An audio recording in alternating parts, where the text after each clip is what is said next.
you know, as for Powers, yeah, I did a couple shots with her stretching, and you know, you try to think of new ideas of how she would stretch. Right. The beauty about this film compared to the last film was that the technology has allowed us to stretch her a lot easier and to give her more options compared to the previous version. And I feel like our limitations are only, you know, hindered by our mind. So if we can come up with something, Brad was pushing for it.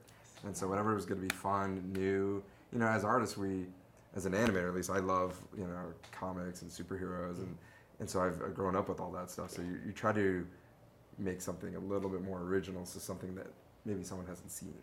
And so that's what she offered that ability to be creative. Nice. I think it does. It's kind of to Dave's point, because she has the ability to do so many more things, that definitely we were able to push her and have her do a little more fantastical, super things than she did in the previous film. Yeah, and she still had to, you know, work with the family, you know, even though she was off on her own thing. You know, at the very beginning, you see the family as a unit still working together, and then she has this whole side mission that happens, which is kind of nice to see her independently, doing what she does. And there's some beautiful scenes in this film of, you know, her, you know, especially actually on a motorcycle. The sequence is like one of my favorite sequences in the film, and it's what she does on it. It's unbelievable, you know. Yeah, and you bring up a great point that, you know, at least half of what we love about Incredibles is the mundane parts too, are so special. What's fun about animating those scenes? I think they're just the business. For me personally, you know, I've worked on many films, and you know, Incredibles is one of those few films that you get the ability just to try to bring the everyday to the screen and to make that feel natural. Is hard as an animator as well, to just make it believable and everything.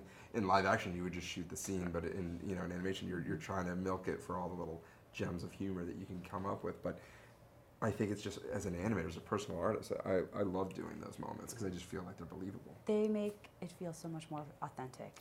Getting those, there's a scene that one of the other animators did that I love, where Dash and Violet are watching TV in the hotel room, and Bob and Helen are about to leave, and Helen grabs a piece of popcorn and throws it in her mouth. And I loved that. It was like, that was not in the storyboards. It was just something the animator just decided to put in, and it just helped make that. It's like, that's totally something I would do.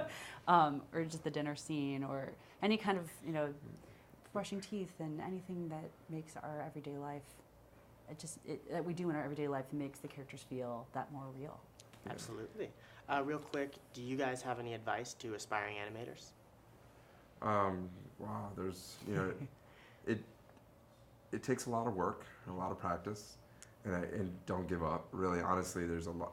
What a lot of we do is we do things, and then sometimes it's not right, but you learn from those mistakes. And I think every shot that you animate, or every character you animate, you're learning something that will evolve into the next thing that you do.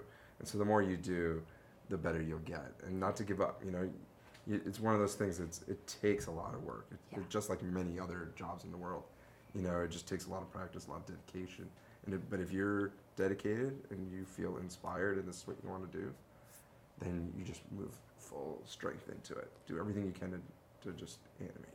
I actually don't draw very well, and was always a challenge for me. And when people would say, "Oh, I want to be an animator," it's like, but you need to go to art school, or you need to go, you know, all these things. This is way back. This has been 17 years, and it was always something that I was always worried about.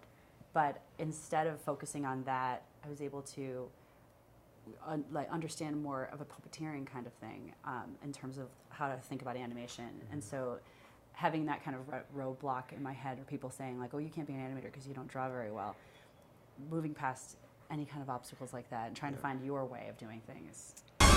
Combustion imminent? What does that mean? Ah! It means fire, Robert.